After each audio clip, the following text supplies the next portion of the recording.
Good morning guys! Ito nga po tayo guys. Masama po talaga yung panahon kasi sama po ng pakiramdam natin pero kaya. So ito po yung nakikita natin sa 38th floor. Kasalukuyan po tayong nasa kalagitnaan ng typhoon. So, napag-decide po ako na bumaba po ako kasi nga po bibili ng makakain na aming lulutuin para sa aming hapunan.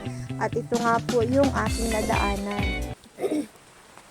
Maraming kahoy na ano talaga po siya. Talagang naputol at talagang malakas po yung hangin. So, ito po yung kapaligiran. Yung dati na nakikita nyo na malinis na kapaligiran ay kasing baliktad naman sa ngayon.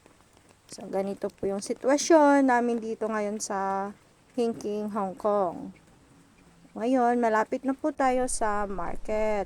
Ito po yung market dito. At ito nga po guys, lahat po may X. At kasalukuyan, may nasalubong po akong isang matanda na siguro na outbalance. Kawawa naman si tatay. Gusto ko sanang tulungan, kaso hindi po pwede na lapitan kahit sino.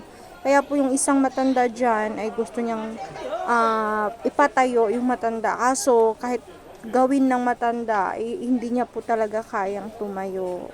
Kaya po may tumawag po na rescue para po masaklolo si tatay.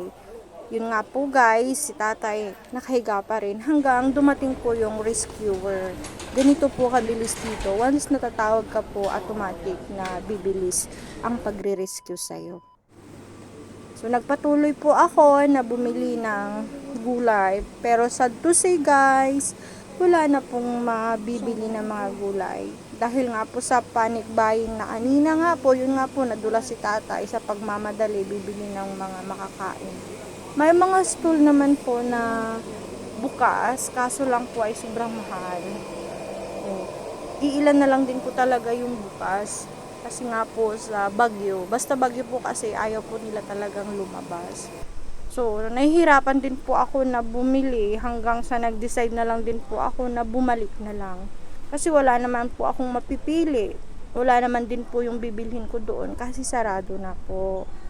So, ganito po yung sitwasyon dito sa Hong Kong, dito sa sitwasyon, dito sa area ko. Pag typhoon, talagang wala po talaga. Kaya umuwi na lang po ako guys, na wala akong nabili.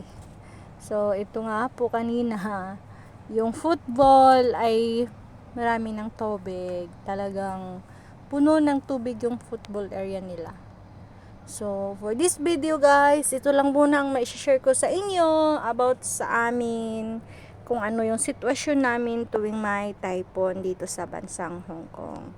Thank you everyone! At lahat po na nakapanood, lagi po tayong mag-iingat at huwag po natin pabayaan ang ating sarili.